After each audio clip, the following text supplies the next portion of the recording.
Bonjour. Right, another great week this week. To be fair, it's a good time. I think it's a good time to be involved in this hobby. I'm not being funny, but I think it is. A couple of these ones, just a quick one. A couple of these ones I picked up late because my favourite comic shop in the whole land, Comics and Fantasy in Hornchurch, had a couple of damages last week. So apologies if a couple of these are because I only could only pick them up this week. So anyway, enough waffle. Right, the controversial one I'm going to start with is this one. Now, I'm a big collector of Doctor Strange all the way back, and I'm going to do a special on this, but nevertheless, we're going to have a look at this one because, yeah, I'm loving it. I'm loving Doctor Strange back, but you know, I'm just not. I'm unsure, but I want to kind of air my. I want to kind of get it out of my system out loud, and then perhaps it will be like therapy. And on the subject of therapy, I picked this up. Yeah, you got me. You got me, Zenoscope. This is Zenoscope Comics. They got me with this cover. I've got them. I picked it up only because of this. I'm sorry. But do you know what? It's a decent comic. I know what they're doing, and this is Dorothy from Wizard of Oz, all grown up. I just enjoyed it. And it's not all T&A in the comic. It's just another fantasy story, and there is a lot of fantasy I've noticed in independent comics. I've noticed, but I am enjoying them. I am getting. I know I said, but I said it before, but I am getting into these Marvel Star Wars titles. This does exactly what it says on the tin. Nothing wrong with that. Marvel doing a good job with Star Wars stuff, or the ones I've read. This one, and I think this may have been. I don't know. I'm not sure if this was last week or not, but anyway. This was a nice. I know some of this stuff's been released before in a graphic novel, I believe, but I'm just going to go at this as this is the first time I've read this. So, again, forgive me if you're saying, "Oh well, that was in the graphic novel that they done, and that's only the new story." That was a big old blast from the past for me. Frank Miller presents new release. Again, controversial. I'm not going to say I didn't like it, but I've got a few things to say about that. But what I'm going to do is compare it, because it's all about, you know, young girls at school, and you know, it goes off that shtick. This one does it so much better. I'm not saying this is crap, because like you know, my comic reviews, I don't want them to be. I just want to show how these guys make it look so easy, and this maybe is trying too hard, and certainly well overpriced at $7.99. Well overpriced. I know it's got a lovely glossy cover and all this set far, but well overpriced. They're the ones I'm going to go into in detail. Quick mentions, obviously, I went into detail of issue 1 of this. Glorious, just carries on in the same, just a beautiful comic, just great. You know, Sylvester's going to do the job. Another Bat book. I know I'm gushing everyone, but please, DC are doing a great job of these Bat books. They really are. Picked up, you know, this is an off the side kind of one. Nevertheless, still good. You know, just a hard-boiled detective story, I know, but set within the, you know, the Batverse. This I just enjoy as well. We can't get too serious all the time, can we? So I did do issue 1 in detail, so I won't go. This is more of the same, carrying on the story, but you know, I just thought I'd give it a shout out. Hellboy in Love. It's only issue 2. Didn't pick up the first issue. That's well worth it. And another one, Little Monsters, that I've done before, but this is obviously issue 8, I think. Yeah, issue 8. Yeah, this is issue 8, and again, this will be out shortly in graphic novel. So I'm just giving a big thumbs up to that, and one of the most awesomest thumbs up. this is one of my favourites of the year. This one, art style. I did go into it in detail when I got the first 2 issues, and issue 3 has followed it up really quickly. So I was really happy about that. So I won't bore everyone. Just go and watch last week or the week before's video. That's all I'll say about that. But I've got to give it a shout out because it was out this week. So that's just a bumper pack. This is just 12 books. 12 books that are, you know, all out this week. All that I enjoyed. But I'll just highlight why the Frank Miller Presents might be a little bit of a misfire. But you know, a misfire not because it's so badly done or the artwork is so crap. I think it might be a misfire because with Frank Miller's name on it, maybe I'm expecting too much from the independent stuff. If you'll permit me just to ramble for a couple of minutes, so fast forward to the scroll if you want to get into the first 6, because I'm just going to have a quick little ramble about the fact that, you know, someone like Frank Miller attaches his name to it. All right, the first release was Ronin 2, fine, and you know the Philip Tan's artwork and all the rest of it, and it was a glorious piece of legendary writers and artists at the peak of their game. I'm not saying anything about Pandora is bad, is poorly done, but when you've got Frank Miller Presents, it's surely to God it's got to be something like whoosh for me, not just another independent comic. Otherwise, don't shout about it. Just call it FMP Productions or, you know, whatever it is. You know, the guys behind AWA that does E-Ratic. There's some big legendary names behind that comic company. And there's some big legendary names behind Xenoscope, to be fair. David Wall, who used to work with Image and all the rest of it, he's on the writing duties of that Return of the Wicked Witch by Xenoscope. So there's plenty of big names out there.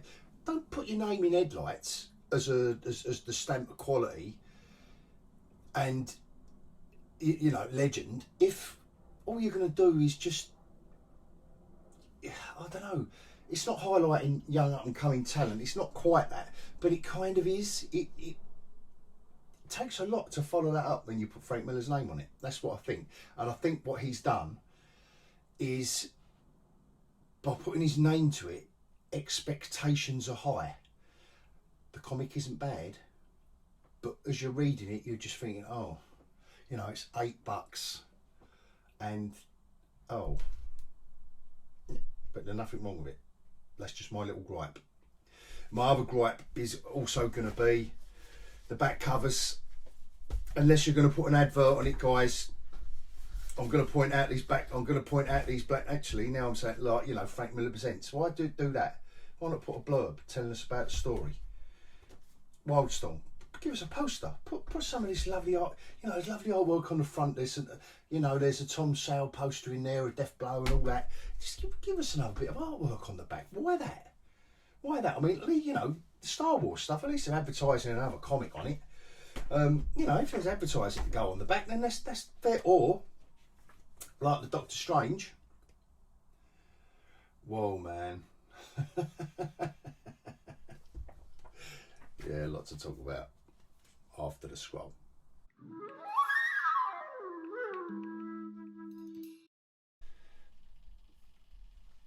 Right, here we go.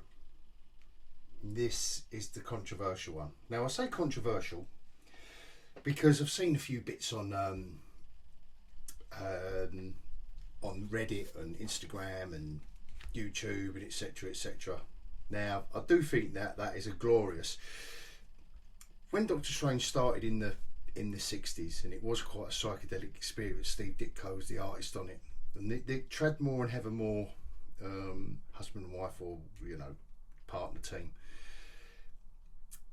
This is wonderful, I've got to say. This is a new, you know, this is definitely a new take on an art style. Let's just say that. And I know it has ruffled a few feathers because people are saying it's crap. I'm not. is it very I don't know what the word, not abstract, but let's go through it.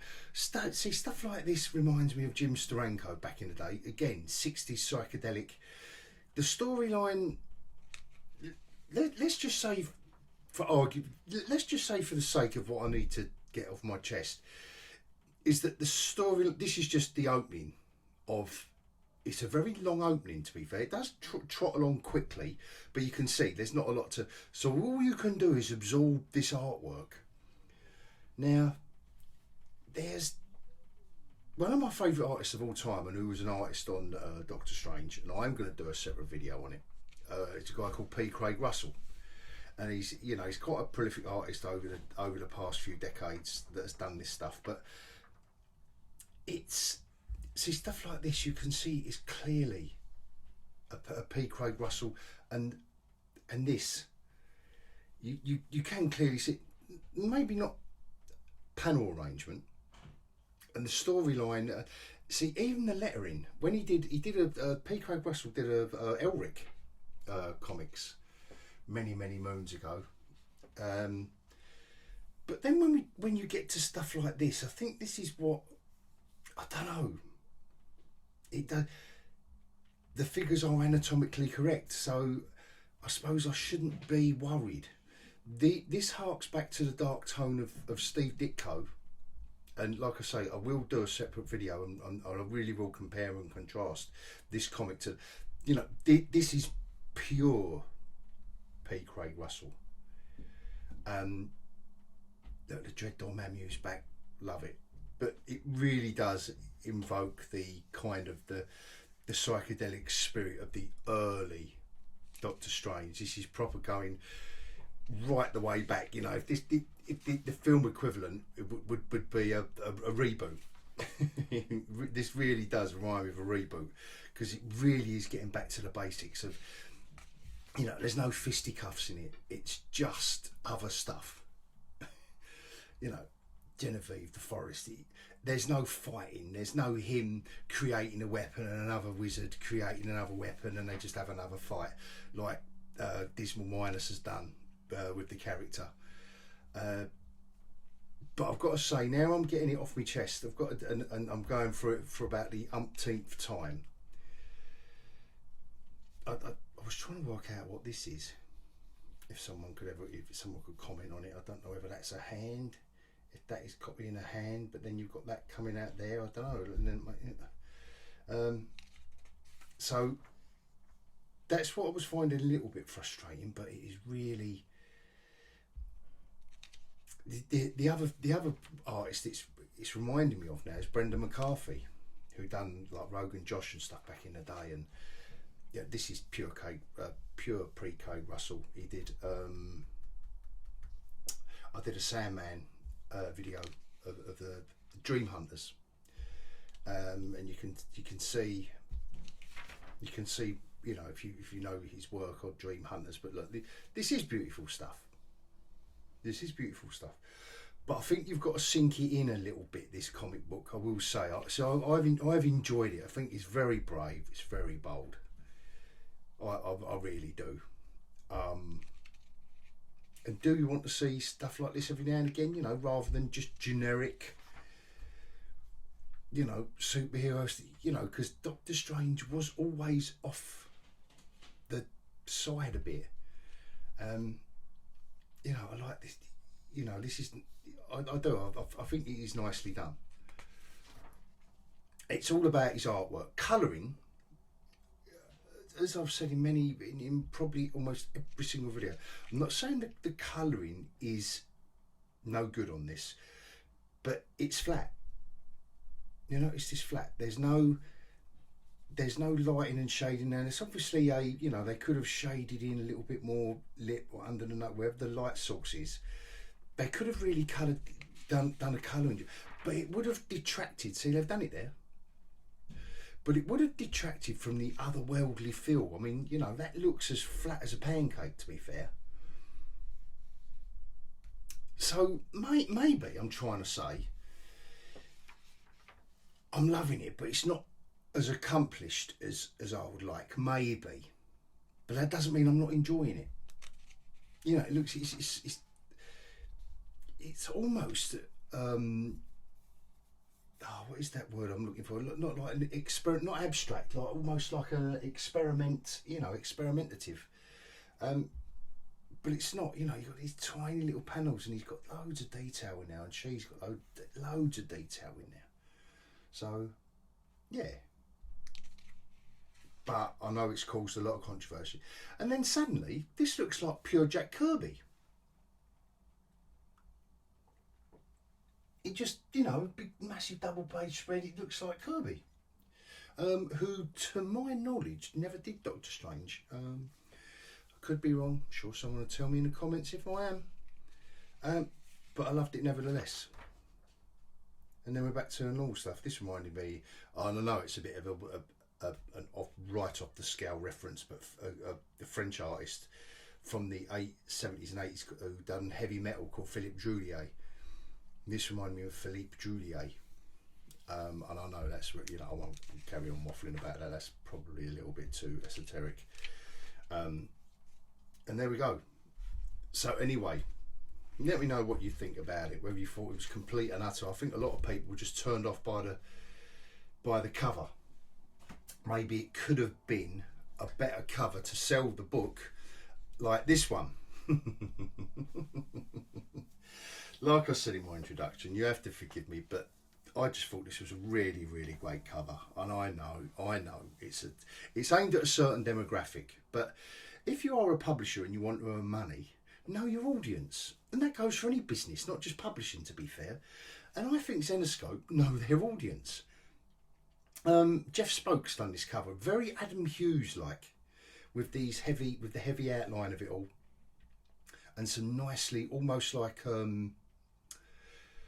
watercolor colouring, which I thought was really nice. And I was surprised that this wasn't an exploitative piece. David Wall, on, you know, he's the writer and the story by.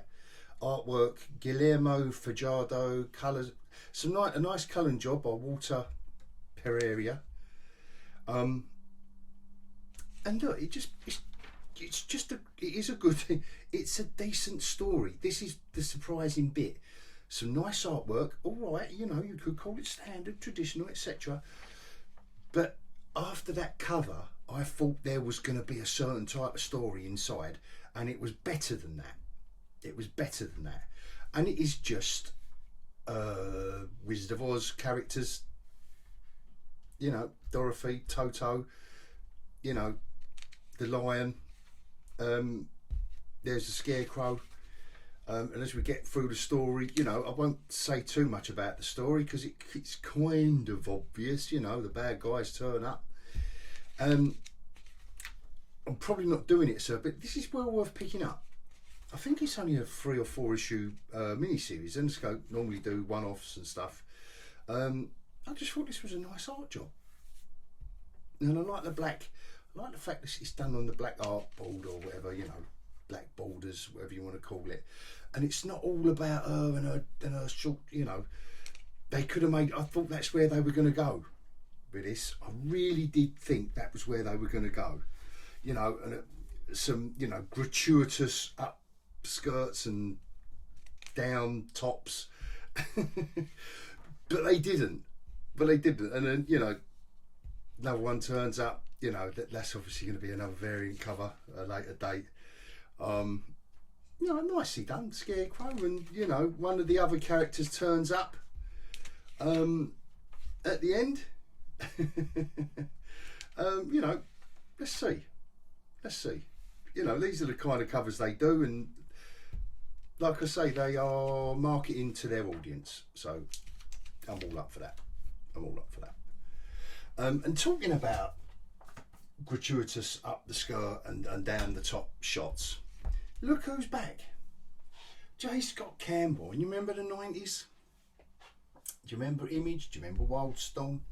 Obviously Jim Lee's Wildstorm, you know, kind of getting amalgamated into DC now, and this is a square bound, so I can't press it out fully, so I do apologise.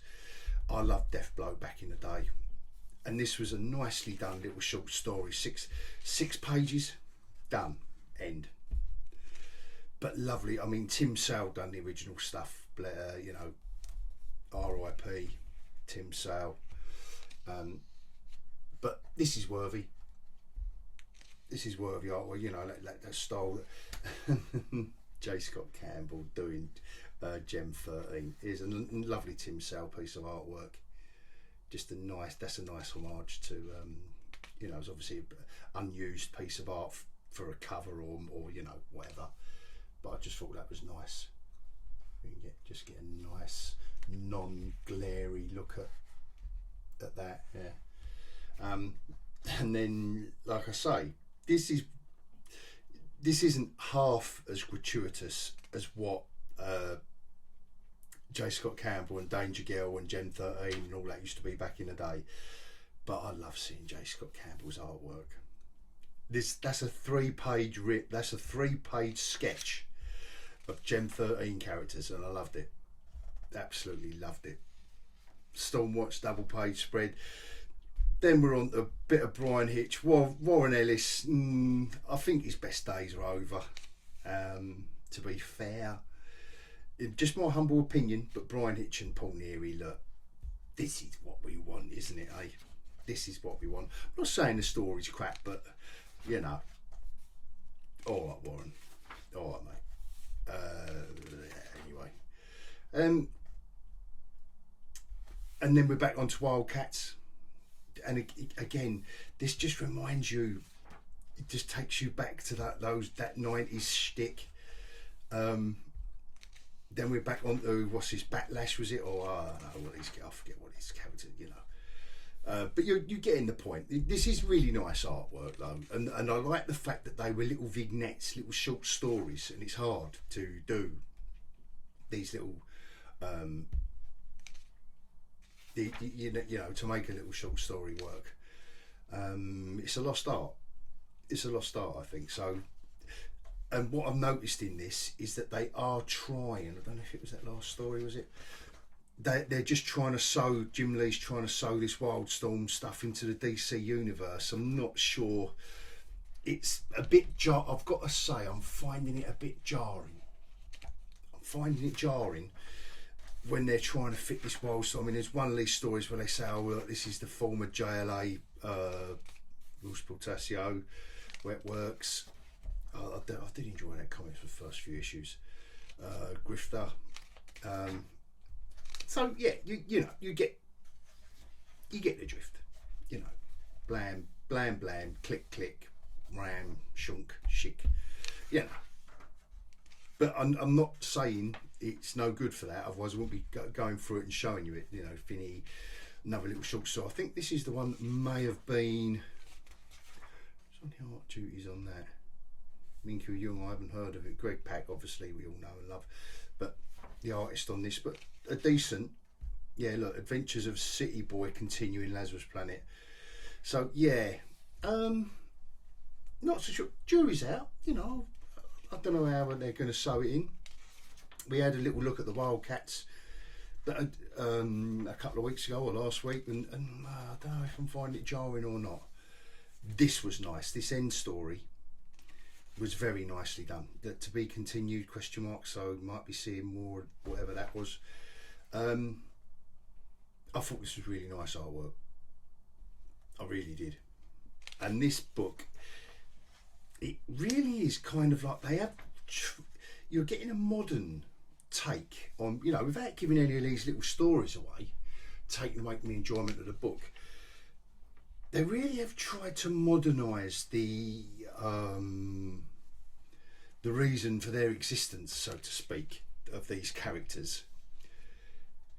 But it, nevertheless, it really did feel like a throwback reading some of these characters. But that just might be just me being a geekyOlhog.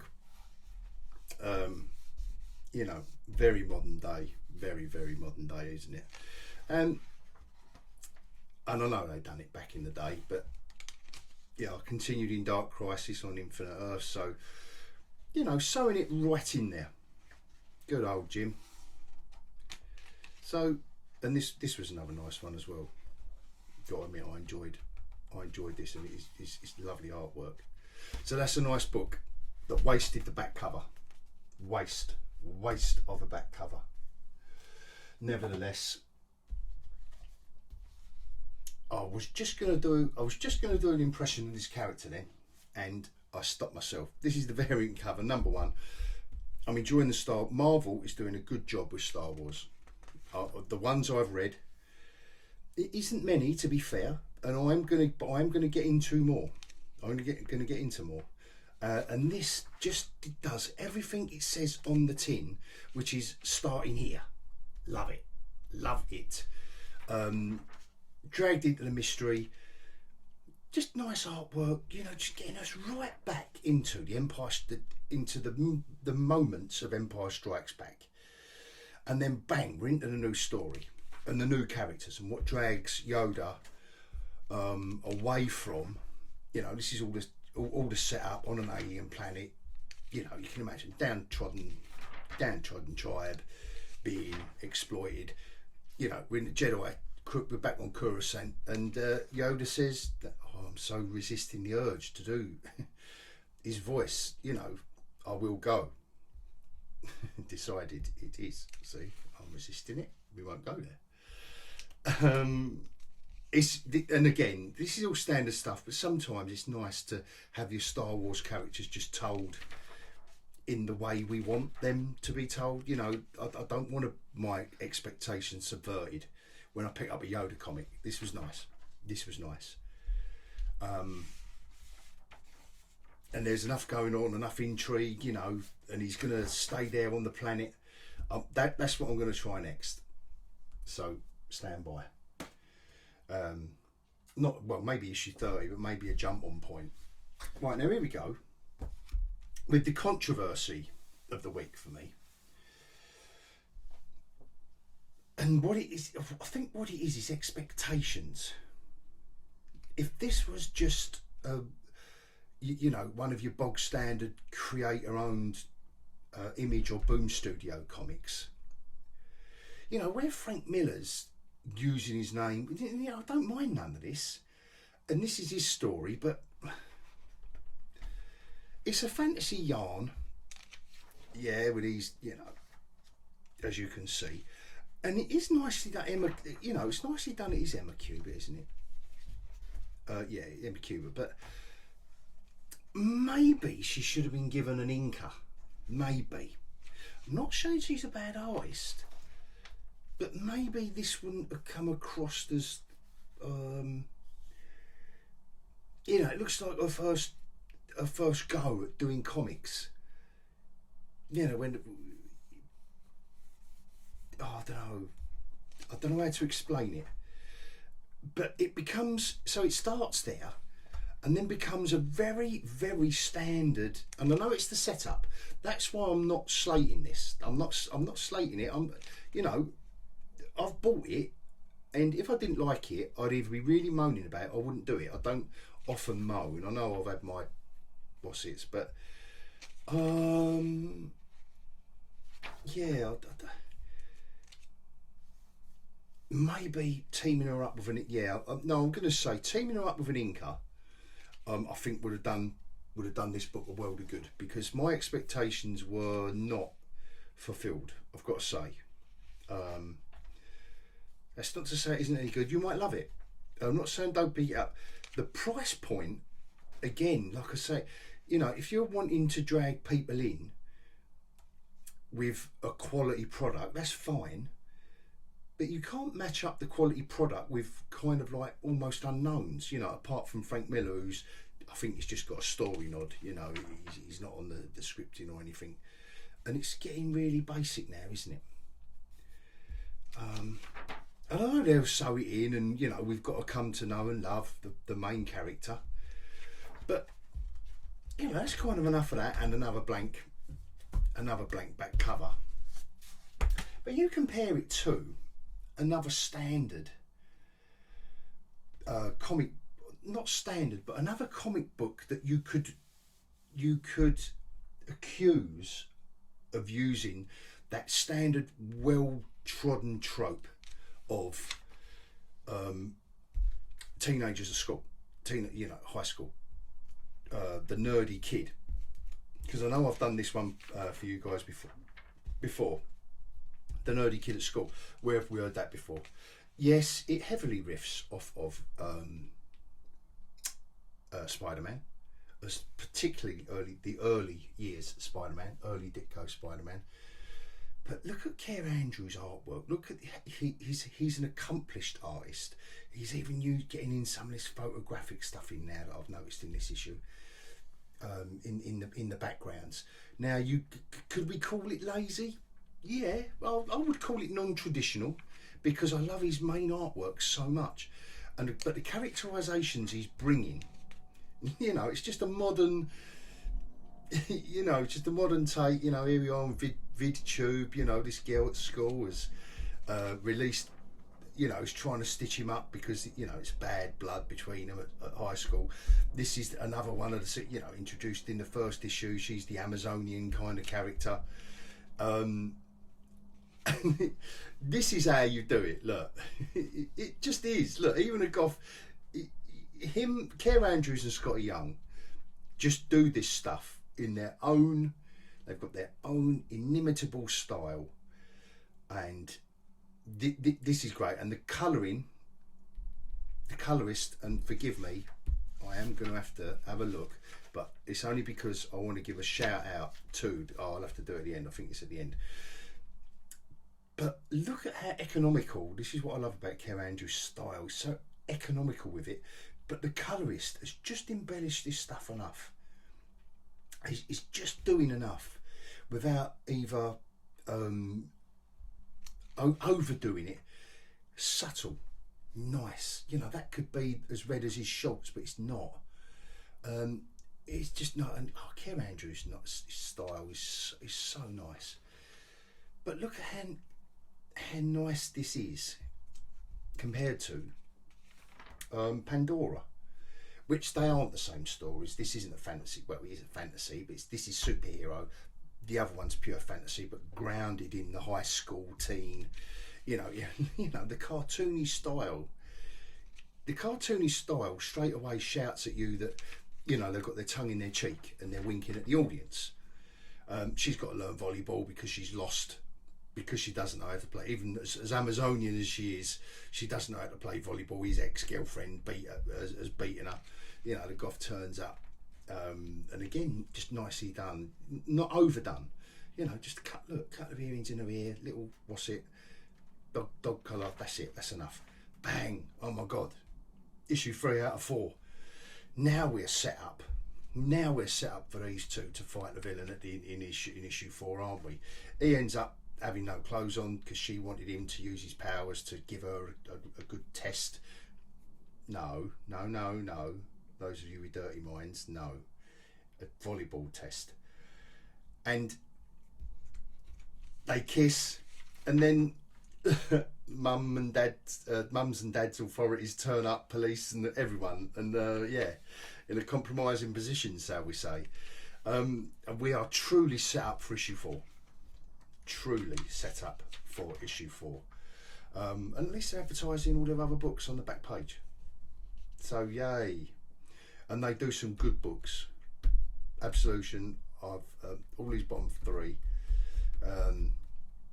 I will get round to everything AWA does. Thoroughly recommend these guys. So that really is it for this week. Cover of the week. Come on, what can we say about these two covers? These are throwbacks, aren't they? I might get moaned at, but come on. My inner comic geek says, geeky, that is your new Doctor Strange. That's bringing him back with a bang. But I've got to say, as covers go, to sell comics to your demographic, know your audience. What do they want? Give them some of that. It isn't massive. Imagine if that was She-Hulk issue 1, or that. It's even, J. Scott Campbell, he's been around a long time, and he's in and of all of these stories that we're hearing, all this crap that all the publishers are guilty of getting embroiled in. But I like the unashamed, unapologetic nature of that cover, and very well done. It isn't just T and A. It's just, like I say, it's very Adam Hughes, even with this rose motif, to be fair. Nothing wrong with that. Jeff Spokes, I'm a new fan. This guy's artwork, 'cause he's done covers for some of the other Zenoscope stuff, which I will no doubt be picking up now, because I'm a new fan. Zenoscope, thank you for that. It was a fun read, and so was that. But I will leave you with those two. I think that's cover of the week, but I'll leave you with both of them. And if you've listened to my waffle this far, if you can give me a like, that would be great. Comment if you disagree, even if you disagree, just want to get into it and talk about comics. You know, no lives are at stake disagreeing about comics and who's your favourite this and favourite that, and Doctor Strange don't look no good, and I always hated Gem 13. Come on, let's talk about it, please. And if you really, really like it enough, please subscribe. And I'll end it there and bid you adios.